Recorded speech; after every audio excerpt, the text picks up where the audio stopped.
Olha, questões muito interessantes, questões até, digamos, filosóficas, já antes da aula começar. Eu fico muito grato, eu fico muito feliz.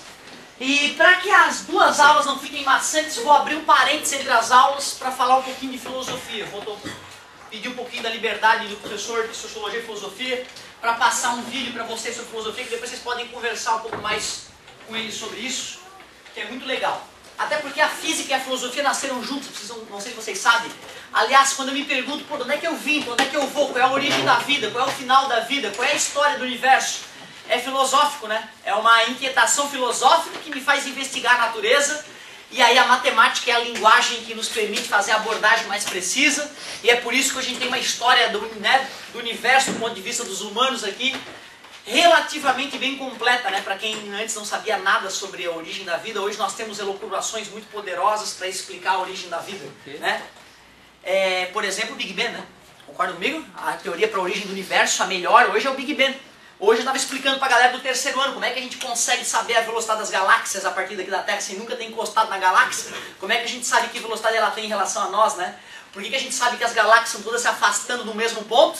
E quando a gente faz os cálculos das velocidades, da distância entre uma e outra e retrocede no tempo, a gente percebe que essas 100 bilhões de galáxias estavam saindo de uma mesma região do espaço, né? Então a teoria do Big Bang parece absurda para o leigo. Toda a matéria do universo explodiu de um único ponto e se espalhou pelo universo. Né? O cara não consegue imaginar esse prédio esmagado num tamanho de um giz desse aqui. Imagina o universo todo esmagado desse tamanho aqui. Para, né? Ó. Por isso que pro leigo, teoria do Big Bang, que ridículo. Aí se o cara entende de física, ele vê, caramba, é a melhor explicação que nós temos pro universo. Outra, os 14 bilhões de anos do universo não vem só da teoria, não vem só da análise da velocidade das galáxias. Tem outros estudos diferentes que convergem para a mesma idade do universo, mostrando que, né, é a melhor explicação. Pode não ser a correta, mas é a melhor explicação até hoje. Então tu vê, a filosofia é motivação na física. A filosofia é motivação na matemática. E o colega é incomodado com uma questão importante. Professor, por que vocês mentem pra gente para depois falar a verdade? Quando a gente fala assim, é uma mentirinha, é para ser didático. Não é que eu estou mentindo, é que eu não estou falando a verdade toda. Eu perguntaria mais, como é que eu poderia falar a verdade toda para vocês de física, se vocês mal e mal sabem somar, subtrair, multiplicar e dividir?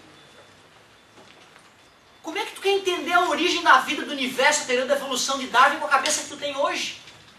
É a mesma coisa meu filho para o meu filho, né? Ele não admite a história da evolução ainda, ele tem 9 anos, é um guri até inteligente, leitor assíduo, só que ele não consegue digerir como é que a evolução ocorreu. Como muitos de vocês devem achar uma grande babaquice, até porque se o cara acha que a gente veio do macaco, essa frase já é uma frase burra, totalmente deturpatória da teoria da evolução. Eu não considero nem teoria, eu considero um fato científico mais que comprovado por N maneiras. Eu sei, na verdade, que nós somos uma evolução, entendeu? Eu chamo de teoria porque tem gente que acha que a mulher veio da costela do Adão. Tá entendendo, cara? O cara acha que a costelinha do Adão virou a mulher e o homem veio do barro. Pega barrinho e faz o homem. Olha que bonitinha a história. Tá beleza? Então tu vê. Se o cara acredita nisso, é melhor que ele tá em alienígena, cara. Não, nós vemos de alienígena. É muito menos absurdo do que a historinha do barro e da costelinha, que é uma historinha lúdica para criancinhas ou para adultos que não conseguem digerir a verdade. Certo? Então tu vê, né, cara? A discussão é bacana. Então, ó, fica tranquilo. Eu não estava mentindo para vocês. Eu estava simplificando a realidade para poder digerir ela. Para ir aos pouquinhos te mostrando partes da realidade, para depois a gente mostrar o todo não, porque nem eu entendi o todo ainda, porra. Estou estudando física há mais de 20 anos e eu ainda estou com dúvida de uma porrada de coisa. Condição humana, né, cara? Tentar entender o universo, tentar entender a vida, se é que a vida tem sentido. De repente a vida não tem sentido nenhum, é só uma coincidência bizarra mesmo. Estamos aqui filosofando inutilmente sobre a vida, que não faz o menor sentido. Por que não? Porque tudo tem que fazer um sentido. Por que tem que fazer? Por que tem que ter começo, meio e fim, aliás? Por que não pode existir para sempre? Qual é o problema de uma coisa existir para sempre? Por que tudo tem que ter começo, meio e fim? É uma criação humana, uma outra idiotice humana, né? Certo? De que tem que ter explicação, tem que ter começo, tem que ter fim. De repente não. De repente a existência ela é obrigatória. sempre existiu, nunca houve começo ou fim. De repente os tempos sempre existiram, por que não? Questão filosófica essa profunda, né? Então relaxa. Quando eu digo pra ti uma mentirinhazinha, não é que é mentira, é uma simplificação. Eu estou ignorando o resto e te explicando só aquilo. Quando tu for olhar o todo, pode parecer que aquela coisa pontual era mentira. Mas na verdade não, foi essencial para fortalecer o teu cérebro e um dia tu poder entender melhor a vida, né? Entender melhor as coisas da natureza. Então, ó, quando eu falei grau, grau não era uma mentira. Eu tentei te fazer gostar menos de grau porque eu sei que radiano é mais importante, é mais poderoso. E sei que grau vocês desde criancinha pensam.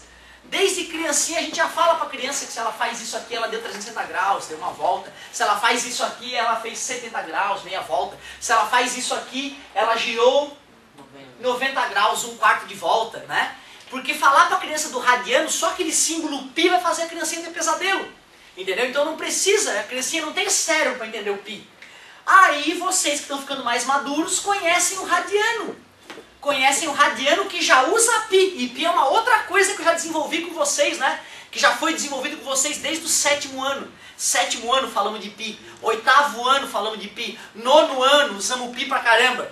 1º ano já estamos usando o pi inclusive para medir ângulo. Porém, galerinha, não é obrigatório tu ficar usando radiano. Eu te recomendei pensar em radiano para o teu bem. Quando eu disse, inclusive, que um babaca inventou que uma volta em 360 partes, é importante tu saber que foi uma invenção. Tanto que tem o grado, alguém lembra quanto é que é uma volta em grado? 400. E não quer dizer que se tu for usar grado, ou radiano, ou grau, vai ser mais verdade ou menos verdade. É que grau e grado são chutes, e radiano é a partir de uma certa medida, de uma ideia matemática mais evoluída. Então ele é mais poderoso. Não quer dizer que ele seja verdade e os outros mentira, certo? Mas bacana a tua colocação. Isso vai acontecer na física e na matemática o tempo inteiro, tá? Eu vou te contar só uma coisinha primeiro, que não é mentira, é uma simplificação, para depois te contar o todo, certo? Muito bacana. Outra coisa. Alguém?